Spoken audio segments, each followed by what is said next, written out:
अध्याय है हमारा संधि।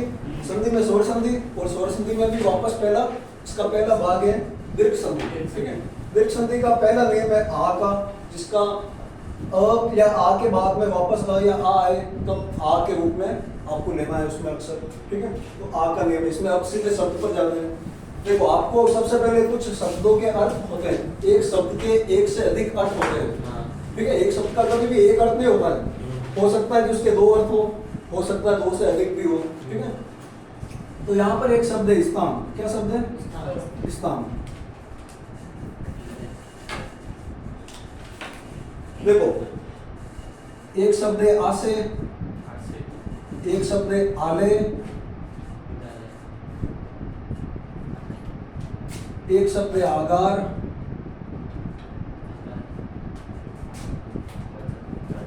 एक शब्द है अयम,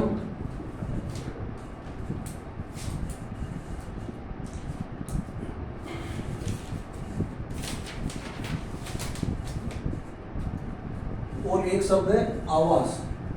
ये 5 शब्द है हमारे पास। ठीक है, अब इन पांचों का अर्थ एक ही होता है, स्थान। क्या होता है? स्थान। स्थान या जगह, जगह को या स्थान को एक ही चीज है। ठीक है, तो आसे का मतलब भी होता है स्थान, आले का मतलब भी होता है स्थान, आगार, अयम और आवास, इन सबका मतलब होता है स्थान। अब चलते हैं सीधे शब्दों पर। ठीक है,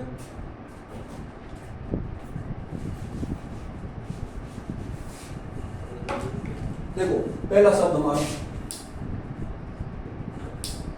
विद्यालय। संधि होती है दो शब्दों के बीच में। ठीक है, अब इसमें ये आपको प्रॉपर एक शब्द दिख रहा है, इसमें दो शब्द है। एक शब्द है विद्या और एक शब्द है आले। विद्या का मतलब होता है शिक्षा और आले का मतलब होता है स्थान। तो ये पूरा हो गया शिक्षा का स्थान, जिसको हम क्या कहकर पुकारते हैं? विद्यालय। अब इसी तरह से एक शब्द है शिक्षालय। शिक्षालय और विद्यालय दोनों का अर्थ एक ही होता है, मतलब एक ही चीज, अलग अलग नहीं है। यहाँ पर इसका संधि विच्छेद हो जाएगा शिक्षा प्लस आलय, यानी शिक्षा का स्थान। ठीक है, ये इनके अर्थ है। अगला शब्द है आपका कारागार। क्या शब्द है? कारागार। हाँ, आपको इसमें संधि के अंदर एक तो होगा नियम, जिसके हिसाब से आपको चलना है, हमको चलना है नियम। और दूसरी चीज होती है अर्थ। हाँ, नियम के साथ तो सब चलेंगे बच्चे, लेकिन हमें विशेष तौर पर ये भी मायने रखता है। ये नहीं कह रहा कि सिर्फ इसके साथ ही चलो, ये भी बहुत महत्वपूर्ण चीज है, लेकिन आपको सही अर्थ का चयन करना है। ठीक है, सही अर्थ लेना है आपको। अब यहाँ पर शब्द है कारागार। इसके ऑप्शन आपको मिलेंगे 4, तो आपको 4 तो छोड़ो, आपको 2 ऑप्शन देता हूं मैं। हाँ, एक शब्द है कार प्लस आगार और दूसरा शब्द है कारा प्लस आगार। अब हमें नियम के हिसाब से चलेंगे तो नियम तो दोनों में सही है। इसमें भी अ है, अ प्लस आ, और इसमें भी आ प्लस आ। तो नियम में दोनों ही काम करेंगे सब, लेकिन फिर हमें शब्दों के अर्थ में भी चलना है। और शब्दों के अर्थ कार प्लस आगार। कार का मतलब क्या होता है? कार, 4 व्हीलर या गाड़ी आप कह सकते हो। और आगार का मतलब होता है घर या स्थान, स्थान या घर। ठीक है, स्थान। तो कार का घर। ऐसा हो सकता है कि कोई आदमी एक रात या 2 रात या अधिक समय तक कार में बिताए। ठीक है, तो इसका अर्थ ये नहीं होता कि वो उसका घर हो गया पूरा। घर तो अलग ही चीज होगी पूरी। ठीक है, तो कार का मतलब तो होती है गाड़ी, और आगार में घर, तो ये तो हमारा हो जाएगा कार का घर। कार का घर होता ही नहीं है। ठीक है, दूसरा शब्द है कारा, और आगार का घर है ये। कारा का मतलब क्या होता है? कारा का मतलब ग्रह। कारा का मतलब होता है सीमा रेखा। सीमा रेखा ना, सीमा किसी औरत का नाम ही नहीं है, सीमा रेखा। अब ये सीमा रेखा दोनों औरतों के नाम नहीं है, अलग अलग। सीमा रेखा का मतलब होता है लाइन। क्या होता है? 4 दीवार कह सकते हो आप। लक्ष्मण ने लक्ष्मण रेखा खींची थी, पता था आपको? रेखा, रेखा मीन्स लाइन खींची थी। रेखा का मतलब होता है लाइन या पंक्ति आप कह सकते हो, ठीक है। तो ये हो गया कारा, कारा का मतलब हो गया लाइन, और आगार मीन्स घर, लाइन का घर मतलब कि वह स्थान जहां पर चार दीवारी या चार इस प्रकार से उसको घेरे के अंदर बंद करके रखा गया हो, इसको कहते हैं कारागार। इसका सीधा सा अर्थ होता है कारागार का जेल। क्या होता है? जेल, जेल जहां पर कैदियों को कैद करके रखा जाता है। तो कारागार, उसकी जो चार दीवारी है वो उसी में बंद रहेंगे जेल में। उसको एक कमरा देते हैं, उस कमरे के अंदर से वो बाहर नहीं आ सकता। अगर बाहर आ सकता तो फिर वो आजाद है, और बाहर नहीं आ सकता तो उसके अंदर वो कैद है, और कैद है तभी तो जेल कहलाती है, कैदी जेल में कैद रहता है। तो वो कारागार में बंद रहता है। कहाँ बंद रहता है? कारागार में। तो इसमें कारा प्लस आगार करोगे आप, लाइन चार दीवारी जो घेरे में है उसका घर, उसके लिए वो निश्चित है कि वो उसके बाहर नहीं जा सकता है, ठीक है, जब तक उसकी सजा पूरी नहीं होती। तो कारागार मतलब जेल। तो इसका कार प्लस आगार नहीं होगा, कारा प्लस आगार होगा। कारा का मतलब होता है सीमा रेखा।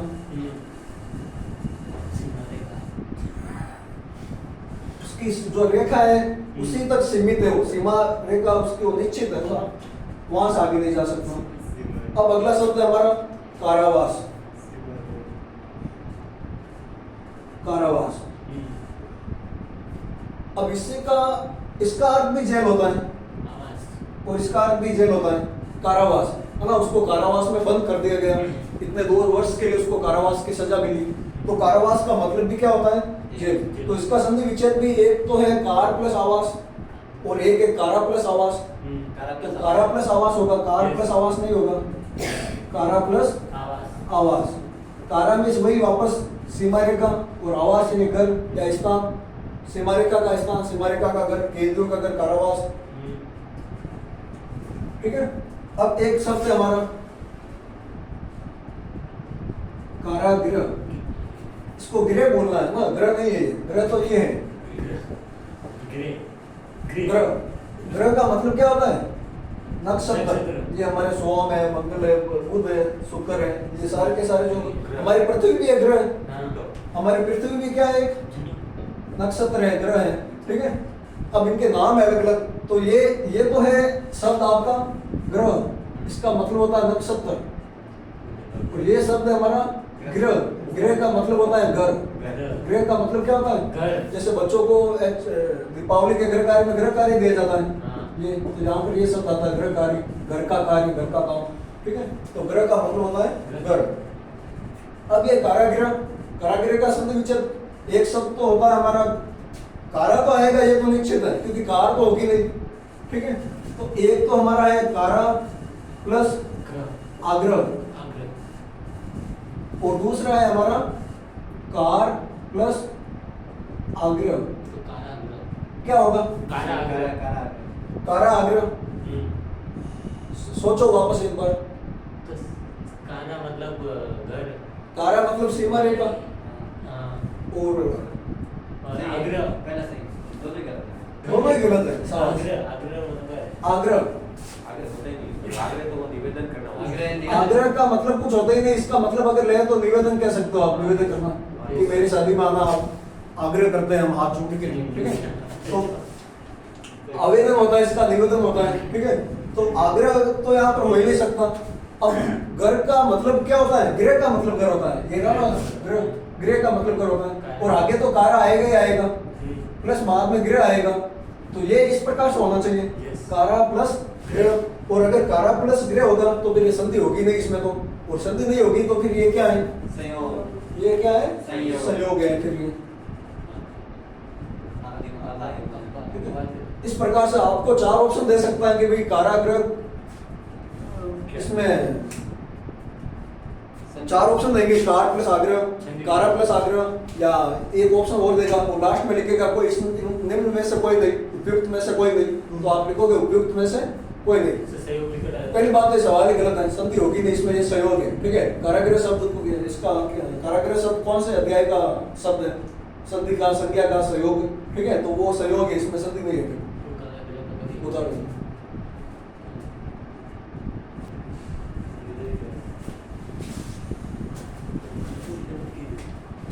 आशय का मतलब भी घर होता है या स्थान होता है। जैसे शब्द है हमारा जलाशय,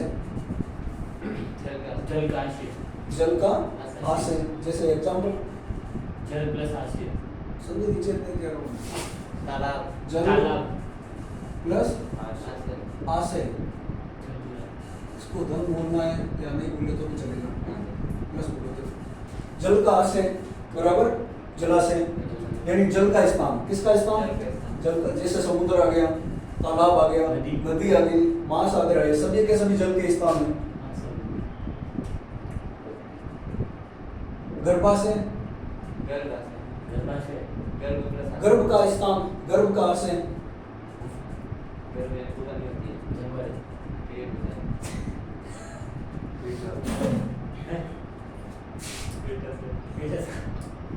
आमाशय,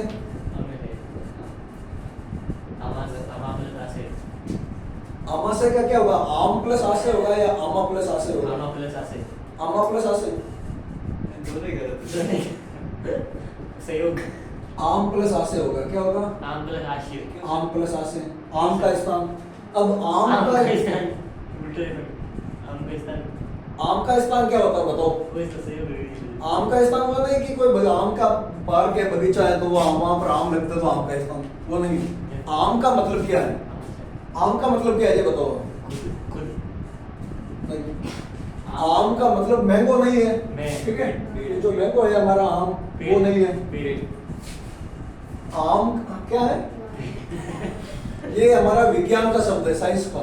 आम का मतलब हमारे हम जो भी आमा से ये हम जो भी भोजन खाते हैं उसके बाद में, खाने के बाद में वो पचने की क्रिया शुरू होती है, ठीक है?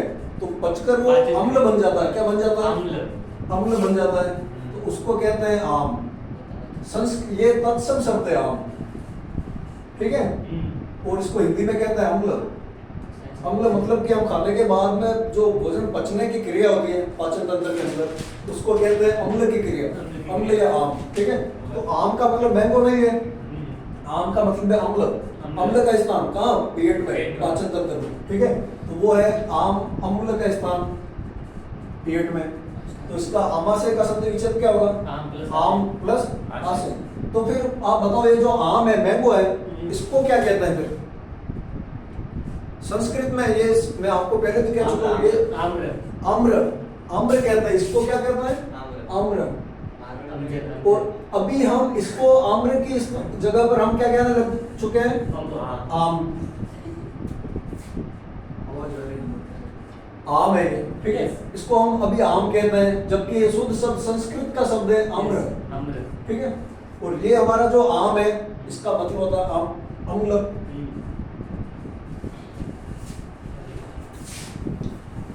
वातायन, वातायन किसको कहते हैं?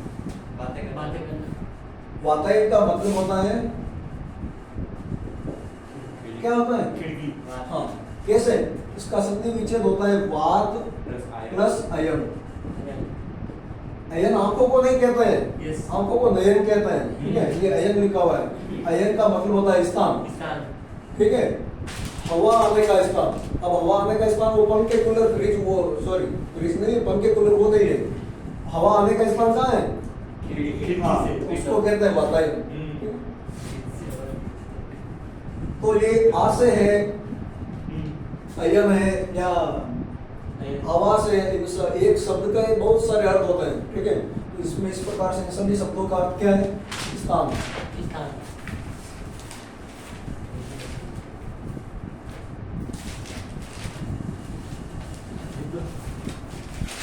देखो इसमें समझो एक शब्द,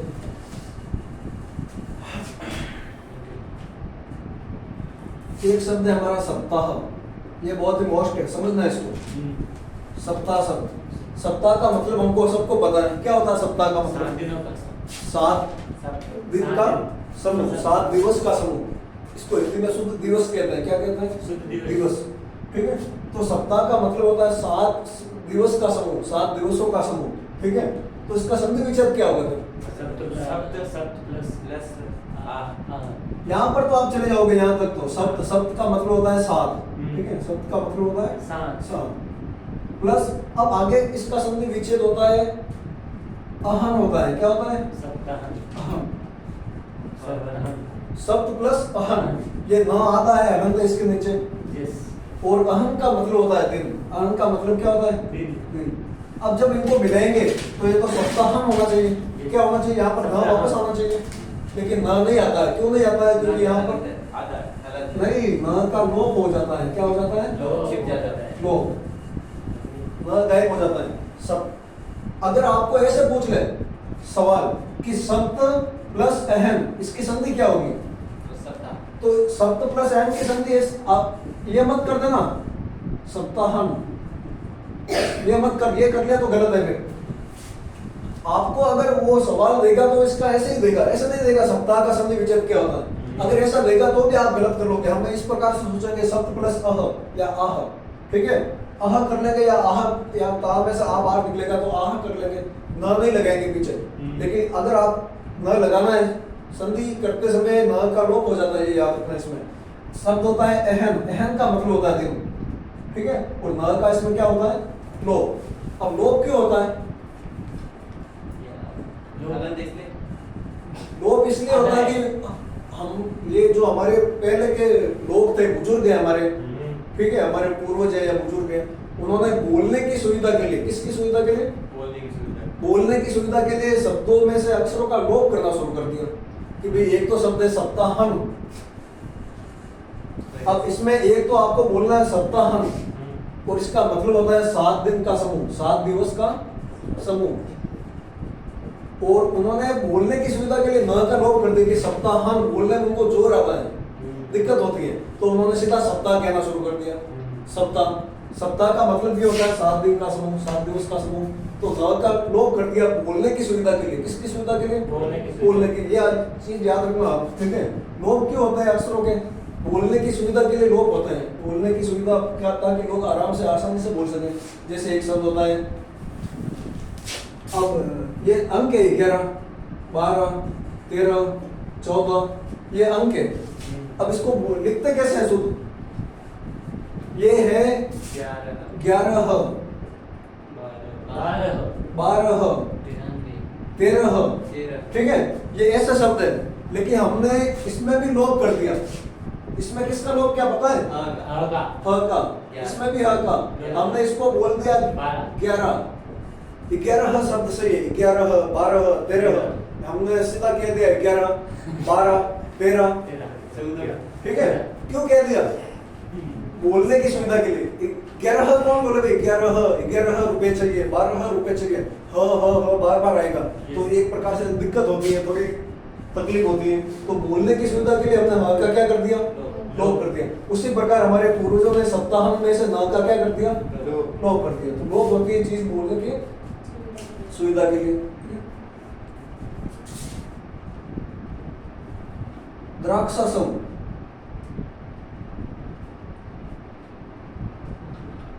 ये सब नया है आपके लिए, मोस्ट भी है।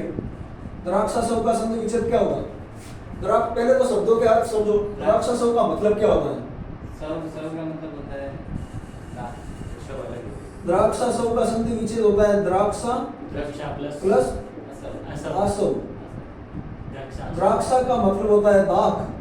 क्या होता है? वो अंगूर, दाख, सूखे हुए अंगूर। अंगूर जो होता है उसको सुखाने के बाद में वो दाखें बन जाती हैं, जिसको संस्कृत में द्राक्षा कहते थे। द्राक्षा, उसको हिंदी में दाख कहते हैं, ठीक है?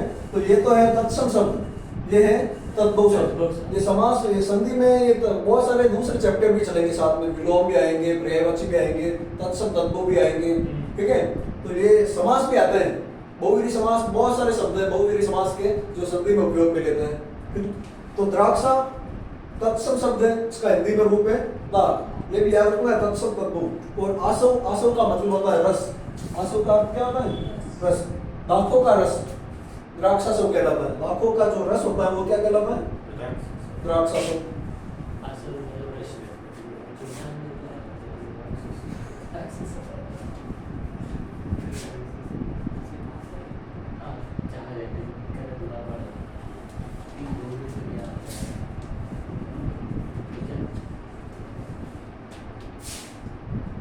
उत्तराधिकार,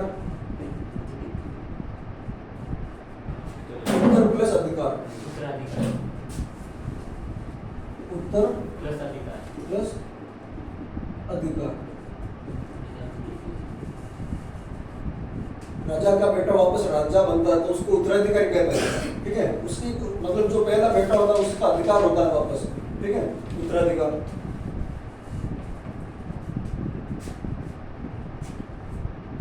ऊर्ध्वाधर, ऊर्ध्वाधर ये शब्द मोस्ट है।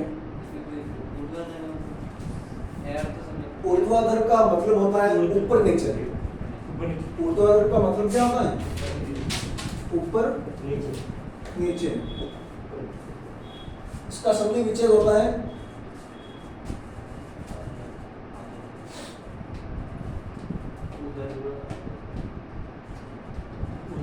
ऊर्ध्वा प्लस आधार, ऊर्ध्वा प्लस आधार, ऊर्ध्व प्लस आधार, अधर। अधर, अधर ऊर्ध्व का मतलब होता है ऊपर और अधर का मतलब होता है नीचे। तो ऊर्ध्व प्लस अधर बराबर ऊर्ध्वाधर, ठीक है।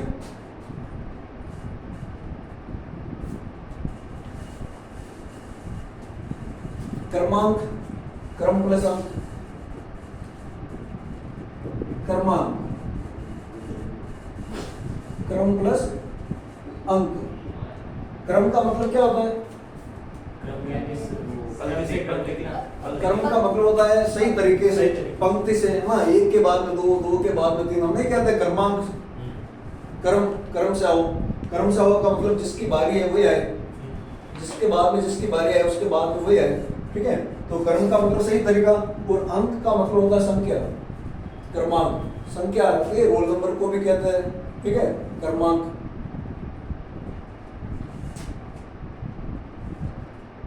अनुक्रमांक ये सब चलता है स्कूल में, आप परिचित होंगे। अनुक्रमांक का मतलब होता है रोल नंबर, ठीक है। धर्माधिकारी, धर्म प्लस अधिकारी, धर्माधिकारी, धर्म प्लस अधिकारी, हाँ, धर्म प्लस अधिकारी, धर्म अधिकारी, धर्माधिकारी, धर्म प्लस अधिकारी।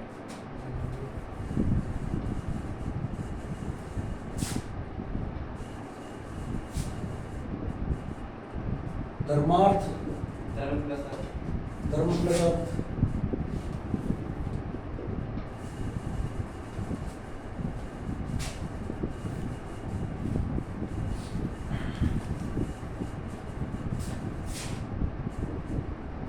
पराधीन,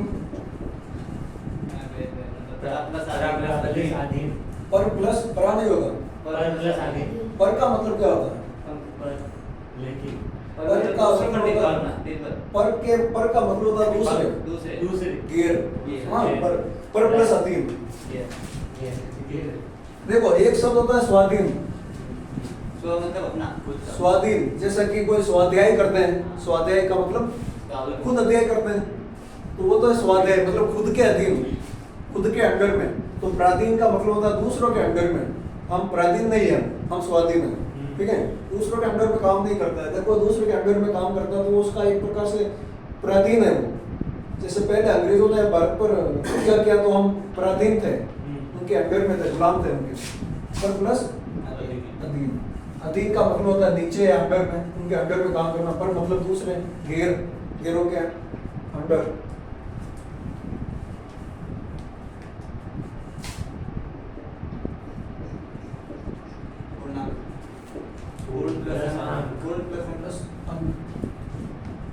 आप जब एग्जाम देते हैं ना, हम कोई भी एग्जाम देते हैं, उससे नीचे नहीं करते। हाँ, उसमें रोल नंबर है, क्लास है, सब्जेक्ट है, ये तो लिखे हुए होते हैं, जिसको हम भरते भी हैं। लेकिन उसमें एक शब्द ये भी आता है जिसको कुछ बच्चे भरते भी नहीं है, क्योंकि उनको पता ही नहीं है कि इसमें क्या भरना है। तो इसका मतलब होता है ओवरऑल कितने नंबर का पेपर है? पेपर 70 नंबर का आता है लगभग, या 80 नंबर का आता है। बोर्ड एग्जाम 80 नंबर के आते हैं, बाकी लोकल क्लासों में 70 नंबर के आते हैं। तो उसमें वो बच्चे खाली रखते हैं इस खंड को। इसमें पेपर के ऊपर लिखा हुआ है कितने नंबर का पेपर है, ठीक है।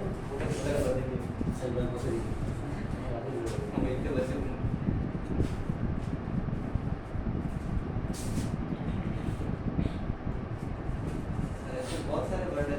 हाँ, अनगिनत लाखों उनकी भी करनी पड़ेगी। हाँ बता दें देखो विद्यार्थी विद्या प्लस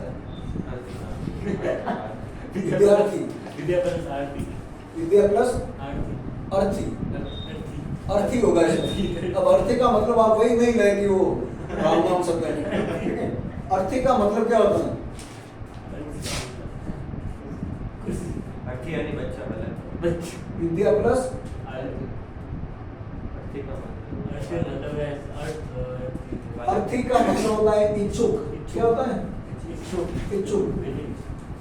विद्या का इच्छुक मतलब इच्छा रखने वाला, जिज्ञासु, इच्छा रखने वाला। विद्यार्थी जो विद्या रखने की इच्छा रखता है, विद्या लेने की इच्छा रखता है, वो क्या कहलाता है? विद्यार्थी, ठीक है। इसी प्रकार से एक शब्द है अभ्यर्थी, एक शब्द है शिक्षार्थी। हाँ सर, अभ्यर्थी मतलब तो एग्जाम देने वाला हाँ, है ना, शिक्षार्थी। शिक्षा देखो देने वाला। शिक्षा देने इसमें सीधा सा आप ये याद रखो कि विद्यार्थी का सीधा सा मतलब होता है स्टूडेंट। क्या होता है? Student student. अब शिक्षार्थी किसको कहते हैं? शिक्षार्थी का मतलब भी स्टूडेंट ही होता है। शिक्षार्थी, शिक्षा धन अर्थी, शिक्षा विद्या और शिक्षा तो एक ही चीज है। अर्थी शब्द इसका मतलब इच्छुक, जो शिक्षा लेने का इच्छुक है वो शिक्षार्थी, जो विद्या लेने का इच्छुक है वो विद्यार्थी। तो शिक्षा धन अर्थी शिक्षार्थी। शिक्षार्थी का मतलब स्टूडेंट होता है। ठीक है, अभ्यर्थी मतलब एक शब्द आता है प्रार्थी। क्या होता है? प्रार्थी। कैंडिडेट। अब प्रार्थी का मतलब भी स्टूडेंट होता है। आप हम जब तक स्कूल के लाइफ में 12th तक विद्यार्थी स्कूल में, तब तक हम विद्यार्थी कहलाते हैं। क्या कहलाते हैं? विद्यार्थी। लेकिन बाद में जब आप कोई फॉर्म भरोगे किसी एग्जाम के लिए, तो वहां पर फॉर्म में प्रार्थी लिखा हुआ आ सकता है, कई बार अभ्यर्थी लिखा हुआ आ सकता है, अभ्यर्थी का नाम, प्रार्थी का नाम। तो आप ये नहीं सोचे कि प्रार्थी क्या होता है, अभ्यर्थी, हम तो विद्यार्थी हैं। तो प्रार्थी है, अभ्यर्थी है, विद्यार्थी है, शिक्षार्थी है, ये सभी के सभी स्टूडेंट को कहते हैं। और स्टूडेंट फिलहाल हम हैं, ठीक है। तो ये हमारे हमको ही कह सकते हैं स्टूडेंट आप। प्रार्थी। अब प्रार्थी का संधि विच्छेद क्या होगा? प्र प्लस अर्थी। अब इसमें प्र क्या है? प्र उपसर्ग है। प्र क्या है? उपसर्ग है। इसमें प्र का कोई अर्थ नहीं है। इच्छुक, सिर्फ इच्छुक। अर्थी में इच्छुक मतलब आप किस चीज के लिए अप्लाई कर रहे हो।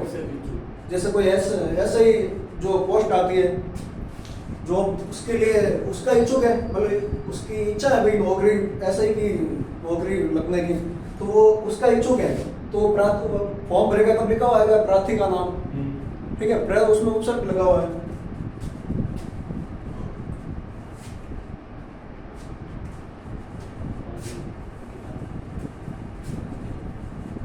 इसमें दिनों में कौन सी संधि है? दीर्घ संधि, ठीक है। अब एक शब्द यहाँ पर अलग लिखो, इसके नीचे लिख दो, आप लिखो। एक शब्द है अभ्यर्थी। क्या शब्द है? अभ्यर्थी। अभ्यर्थी। आवेदन करना। यहाँ पे देखो आप, अभ्यर्थी। आपको अर्थ नहीं पूछेगा, आपको संधि में संधि अर्थ पूछ सकता है, आपको फिलहाल संधि विच्छेद करना है इसका। तो इसका संधि विच्छेद होता है अभि प्लस अर्थी। अभी क्या है इसमें? जिस प्रकार प्रार्थी में प्र उपसर्ग है, उसी प्रकार अभ्यर्थी में, अभ्यर्थी या अभ्यर्थी एक ही चीज है। हाँ, अभ्यर्थी कह सकते हो आप, शुद्ध शब्द है अभ्यर्थी। तो अभी इसमें क्या है? अभी क्या है? उपसर्ग है। अभी यार अभ्यर्थी में अभी उपसर्ग है और अर्थी मूल शब्द है। मूल शब्द पूछे जाते हैं कि अभ्यर्थी में कौन सा मूल शब्द है, तो अभी में मत जाओ, अभी तो उपसर्ग है उसमें, और उपसर्ग को मूल शब्द नहीं कहते हैं, मूल शब्द मैन शब्द को कहते हैं। अर्थी शब्द है मूल शब्द इसमें। अब इसमें संधि दीर्घ नहीं है। ये हमारी हेडिंग कौन सी है? दीर्घ संधि, ठीक है। लेकिन इतने सारे शब्द हैं, सभी शब्दों में दीर्घ संधि है। अ या आ प्लस अ या आ बराबर आ में। अभ्यर्थी में फिर इसमें तो ई आ रहा है, ई। तो इसमें कौन सी संधि है? ये उसका शब्द है, दीर्घ का नहीं है, याद रखना ये इसमें अगर आपको पूछो भी अभी देखो विद्यार्थी में दीर्घ संधि है आ प्लस अ, शिक्षार्थी में आ प्लस अ दीर्घ संधि, प्रार्थी में प्र अ प्लस अ, सब में दीर्घ संधि है, इसमें दीर्घ संधि नहीं है, ये अलग शब्द है। उतार दो। उतार दे। उतार दो। बता दे। देखो दे दे। ये शब्द है देशाटन, शब्द क्या है? देशाटन। देशाटन। देशाटन शब्द है, देशाटन। अब देशाटन में इसका संधि विच्छेद क्या होगा? देशाटन। देश प्लस अटन। आ नहीं होगा, आ होगा अटन। अटन। देश का मतलब क्या होता है? देश। देश। अपना देश। देश का मतलब होता है स्थान, स्थान। ठीक है, चाहे हमारा हो देश या पाकिस्तान हो, उनका हो या अमेरिका, कोई भी किसी भी देश का मतलब होता है स्थान। अटन का मतलब क्या होता है? घूमना। अटन का मतलब क्या होता है? भ्रमण। हाँ। यात्रा। अब ये जो देश शब्द है, देश, देश। इसके तीन अर्थ होते हैं।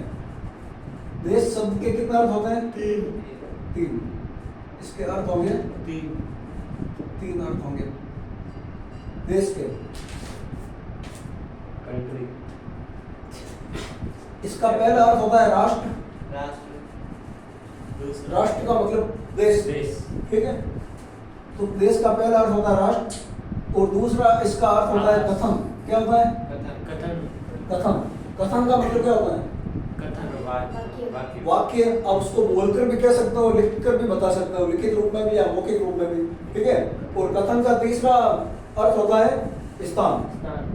देश का तीसरा अर्थ होता है स्थान, ठीक है। राष्ट्र कैसे हुआ इसका अर्थ? जैसे भारत हमारा देश है, तो भारत क्या है? राष्ट्र है। राष्ट्र है तो राष्ट्र, देश का मतलब राष्ट्र हो गया। स्थान कैसे हुआ? जैसे हम कहते हैं भारत हमारा राष्ट्र है, और अगर हम अदर देश में जाते हैं, भारत से बाहर दूसरे देश में जाते हैं, तो वो हमारे लिए राष्ट्र थोड़ी है। राष्ट्र कौन सा हमारा? भारत। लेकिन हम अमेरिका में जाए घूमने के लिए, तो हम वो क्या है हमारे लिए? स्थान है। वो राष्ट्र नहीं, उनके वहां के लोगों के लिए राष्ट्र है, हमारे लिए नहीं है। तो इसका दूसरा अर्थ हो गया स्थान, और इसका तीसरा अर्थ होता है कथन। कथन कैसे? कथन यानी कोई बात करना है, लिखना, लिख कर कहना है। तो देश कैसे हुआ फिर इसमें? देश के बारे में लिखना है। देखो, एक शब्द है आदेश, एक शब्द है निर्देश, एक शब्द है संदेश, उपदेश, परदेश। प्रदेश नहीं, प्रदेश तो दूसरे देश को। आदेश, निर्देश, संदेश, उपदेश, इन सब में देश शब्द छुपा हुआ है। कौन सा? देश। आदेश। आदेश का मतलब क्या होता है? ऑर्डर। जैसे हम कोई टीचर बच्चों को कहता है कि लाओ कॉपी, आदेश दे रहा हो, ठीक है, कि कॉपी लाओ, चेक कराओ। या कोई बदमाशी करता है तो उसको पनिशमेंट भी दे सकता है, तो वो आदेश देगा। क्या देगा? जैसे किसी को कहेगा भी ये काम करके लाना है 2 पेज, ठीक है, तो उसको आदेश देगा। वो आदेश का मतलब होता है ऑर्डर, जो उसको मानना ही चाहिए, ठीक है, किसी भी हालत में, लगभग हर हालत में, वो होता है आदेश। एक शब्द होता है निर्देश। निर्देश का मतलब क्या होता है? बड़ा अधिकारी किसको देता है? हाँ, निर्देश यानी कुछ भी कोई एग्जांपल के साथ। निर्देश का मतलब होता है सलाह। सलाह। वही। आदेश तो देगा उच्च अधिकारी नीचे वाले अधिकारी को, ठीक है। जो उच्च अधिकारी होगा, ऑफिसर होगा, वो नीचे वाले, जैसे कोई स्कूल है, स्कूल में फिर प्रिंसिपल है, तो एक तो है स्टाफ, और एक है अध्यापक, और एक है प्रिंसिपल। तो अधिकारी कौन सा होगा उसमें? प्रिंसिपल। तो प्रिंसिपल उनको आदेश देगा कि भाई आप ये काम करना क्लास में आज, ठीक है, वो उनको आदेश देगा, रिक्वेस्ट नहीं करेगा, वो ऑर्डर देगा। ऑर्डर को हिंदी में कहता है आदेश, आदेश करेगा वो। और एक शब्द है निर्देश। निर्देश का मतलब होता है सलाह। निर्देश का मतलब क्या होता है? सलाह। जैसे कि आपके घर पे रसोई है, अब रसोई में हमको चाय बनानी है, लेकिन हमको चाय बनानी आती नहीं है, और जिसको आती है तो वो हमें सलाह देगा कि देख, एक थैली है दूध की पाव, उसमें आपको 2 चम्मच शक्कर डालनी है, 2 चम्मच या आधा कप चाय की पत्ती डालनी है, आधा कप शक्कर डालनी है, 1-2 चम्मच चाय की पत्ती डालनी है, ठीक है, और हो सके तो आधा लोटा जल भी मिलाओ उसमें, तो वो आपको बताएगा, वो क्रिया बताएगा कि इस प्रकार से आपकी चाय क्या हो जाएगी, तैयार। तो वो आपको आदेश नहीं देगा, वो आपको सलाह देगा, और सलाह मतलब निर्देश, आपको तरीके बताएगा, वो तो है निर्देश। एक होता है संदेश। संदेश जैसे कि हम सरकारी स्कूल के बच्चे हैं, या सपोज करो प्राइवेट स्कूल के बच्चे हैं। प्राइवेट स्कूल के बच्चे हैं तो सरकारी में नहीं होता है, शायद मेरे हिसाब से प्राइवेट में होता है, ठीक है। वो होती निजी विद्यालय होता है तो उसमें होता है। उसमें क्या बच्चे करते हैं कि सभी बच्चों के व्हाट्सएप ग्रुप होते हैं, वो अपने अपनी क्लास टीचर के पास होते हैं। सभी बच्चों के व्हाट्सएप नंबर अपने अपने क्लास का ग्रुप बना होता है उसमें। अब जैसे सभी बच्चों की स्कूल होती है, सुबह 10 बजे स्कूल है, सपोज करो सर्दी का बारिश का मौसम है, बरसात आ गई अचानक, जैसे रात भर बारिश हो रही है, रात भर बारिश हो रही है, स्कूल में व्यवस्था नहीं हो पाएगी। उनको बताएंगे बच्चे, बस नहीं जाएगी बच्चों को लेने के लिए, रास्ते में नदी आ रही है कोई, तो फिर वो बच्चे, वो टीचर क्या करेंगे, उसमें ग्रुप में मैसेज डालेंगे, संदेश, कि कल आपके स्कूल का अवकाश रहेगा बारिश की वजह से, ठीक है। तो वहां पर वो क्या है, संदेश दे रहे हैं उनको कि आपको, आपका कल स्कूल में अवकाश रहेगा, तो वो उनको संदेश दे रहे हैं। उपदेश का मतलब होता है अच्छी बात, अच्छी शिक्षा। स्कूलों में, सरकारी स्कूल में आप जाओगे तो वहाँ प्रत्येक क्लास के बाद लाइनें लिखी हुई होगी, है ना, हर क्लास के बाद एक अच्छे सुविचार लिखे हुए होंगे, तो होता है उपदेश। तो इन सब शब्दों में देश शब्द छुपा हुआ है, देश। और देश का मतलब होता है कथन, वो सारे के सारे कथन है, जो लिखित रूप में हो सकता है, मौखिक रूप में भी हो सकता है।